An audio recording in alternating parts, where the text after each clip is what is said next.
DBQs all over the place, but it's something different when you use the DBQ project because you're buying or utilizing a system of approach. The nice thing about the DBQ project is that it comes with everything the teacher might need. It's all user-friendly right there.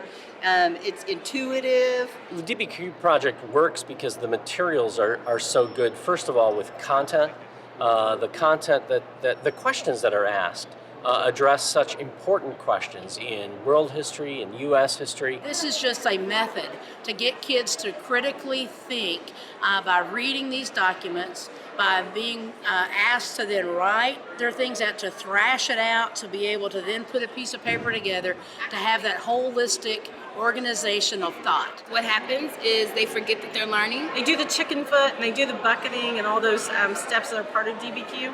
So when they really do get to the writing, they've already done most of the hard work, and it really does kind of sneak up on them and catch them by surprise that they are actually halfway through the writing process when they actually start putting pen to paper. It's exciting. It allows them to think outside of the box. It allows the students to show their own individuality and think about how would they approach a circumstance in history.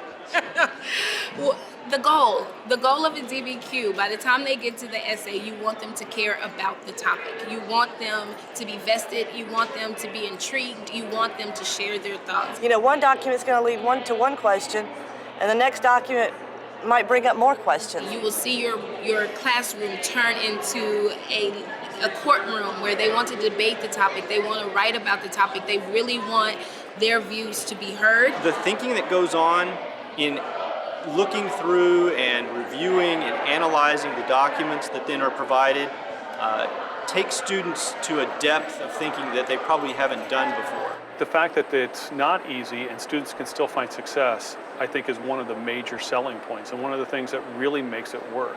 By the time they get up to high school, when they're more academically mature, you've already taught them a really good, solid process of how to write a historical prompt, how to write a historical paper, or to how to be able to choose what they believe to be right or what they choose to have been wrong, backed up by actual factual primary and secondary source documents.